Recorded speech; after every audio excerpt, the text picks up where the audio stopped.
ഈ കാണുന്നത് നമ്മുടെ കോട്ടയം ജില്ലയിലുള്ള ഒരു അമ്പലമാണെന്ന് പറഞ്ഞാൽ നിങ്ങൾ വിശ്വസിക്കുമോ? ഇതാണ് ദക്ഷിണ കുടജാദ്രി എന്നറിയപ്പെടുന്ന മാതൃമല രാജരാജേശ്വരി ക്ഷേത്രം. ഒരു കുന്നിൻ്റെ മുകളിൽ തമിഴ്നാട് ശൈലിയിൽ നിർമ്മിച്ചിരിക്കുന്ന ഈ ക്ഷേത്രത്തെപ്പറ്റി അധികം ആളുകൾക്ക് അറിയില്ല. ഒരു സ്ഥലത്ത് നിന്നുകൊണ്ട് തന്നെ സൂര്യോദയവും സൂര്യാസ്തമയം അതുപോലെ ക്ലൗഡ് ബെഡൊക്കെ കാണാൻ പറ്റുന്ന അപൂർവം ചില സ്ഥലങ്ങളിലൊന്നാണിത്. ഇവിടെ നിന്ന് കഴിഞ്ഞാൽ ആലപ്പുഴ, ഇടുക്കി, കോട്ടയം എന്നീ 3 ജില്ലകളുടെ കാഴ്ചകൾ കാണാൻ പറ്റും. മാതൃമല ക്ഷേത്രത്തിൻ്റെ അതിമനോഹരമായിട്ടുള്ള കാഴ്ചകൾ ഉൾക്കൊള്ളിച്ചുകൊണ്ടുള്ള ഒരു ചെറിയ എപ്പിസോഡാണ് ഇന്നത്തെ നമ്മുടെ വീഡിയോ. അപ്പോൾ കാഴ്ചകൾ കണ്ടാലോ? Welcome back to new episode of ARG trails.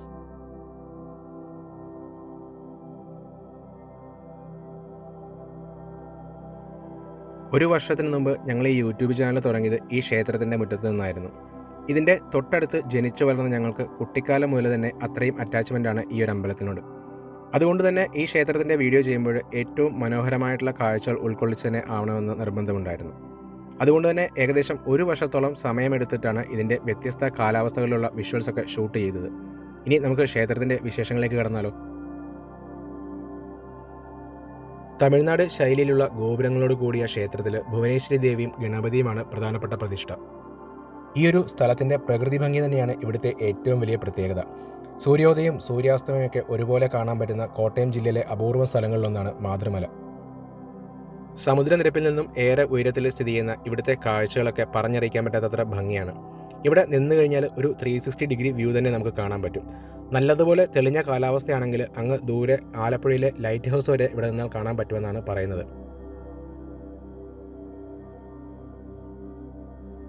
ഒരുപാട് ചരിത്ര സംഭവങ്ങളൊക്കെ ഈ ക്ഷേത്രത്തിൻ്റെ പിന്നിലുണ്ട്.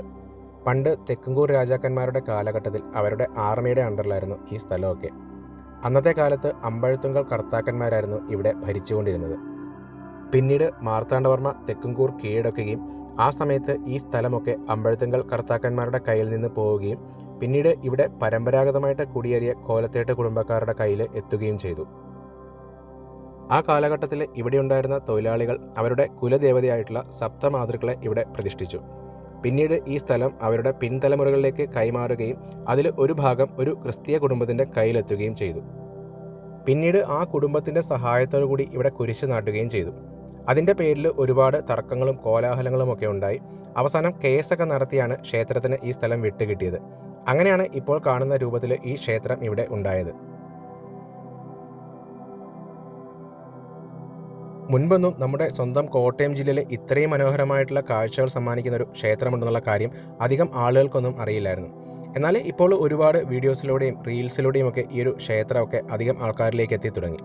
അതുകൊണ്ട് തന്നെ ഇപ്പോൾ ഒരുപാട് ആൾക്കാരൊക്കെ ഇങ്ങോട്ട് വന്നു തുടങ്ങിയിട്ടുണ്ട്. നല്ല കോടയൊക്കെ കയറി നിൽക്കുമ്പോൾ ഈ ക്ഷേത്രത്തിൻ്റെ കാഴ്ചകൾ വേറെ ലെവൽ തന്നെയാണ്. മീശപ്പുലിമലയിലും കൊളുക്കുമലയിലൊക്കെ കാണുന്ന പോലത്തെ ക്ലൗഡ് ബെഡാണ് ചില സമയങ്ങളിൽ ഇവിടെ വന്നു കഴിഞ്ഞാൽ. തലേ ദിവസം നല്ല മഴ പെയ്തിട്ട് പിറ്റേ ദിവസം രാവിലെ വന്നു കഴിഞ്ഞാൽ ക്ഷേത്രത്തിൻ്റെ ചുറ്റിനും ഇതുപോലത്തെ കോട നിറഞ്ഞ കാഴ്ച കാണാൻ പറ്റും.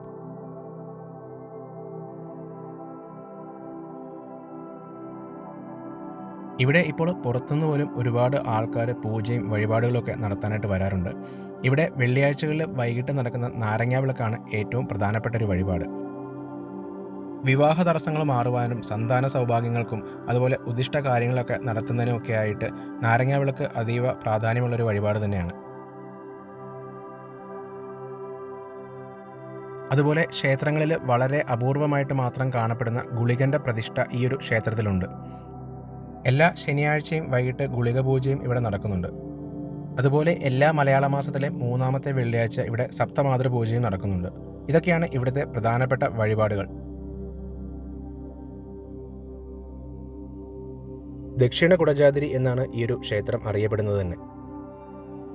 ചെറിയൊരു കുന്നിൻ്റെ മുകളിൽ അധികം ആളും തിരക്കുമൊന്നുമില്ലാതെ ഈ ക്ഷേത്രത്തിൻ്റെ പ്രദക്ഷിണ വഴിയിലൂടെ നടക്കുമ്പോൾ മനസ്സിലുണ്ടാകുന്ന ആ ഒരു പോസിറ്റീവ് എനർജി അനുഭവിച്ചറിയണമെങ്കിൽ ഇവിടെ വരിക തന്നെ വേണം.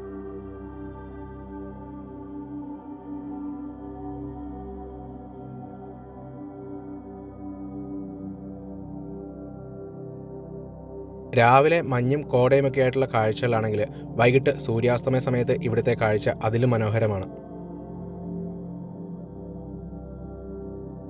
വൈകുന്നേരങ്ങളിൽ അമ്പലത്തിലെ സന്ധ്യാനാമമൊക്കെ കേട്ടുകൊണ്ട് ഇവിടെ ഇരുന്ന് സൂര്യാസ്തമയം കാണുവാനായിട്ട് പ്രദേശവാസികളൊക്കെ മിക്കപ്പോഴും വരാറുണ്ട്.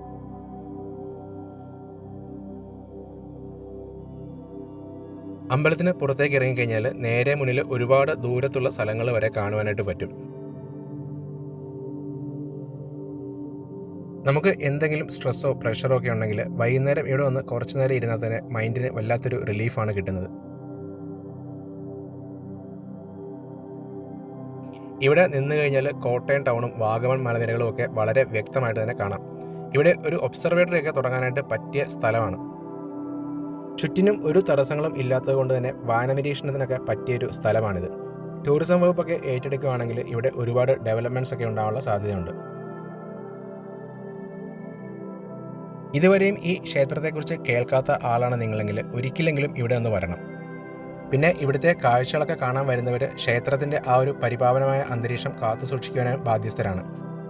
മറ്റ് സ്ഥലങ്ങളിലെ പോലെ രാത്രിയിലൊന്നും ഇവിടെ വന്ന് ഇരിക്കാനായിട്ട് സാധിക്കുകയില്ല. അമ്പലം അടച്ചതിന് ശേഷം പിന്നെ ഇങ്ങോട്ടേക്കുള്ള പ്രവേശനം നിരോധിച്ചിരിക്കുകയാണ്.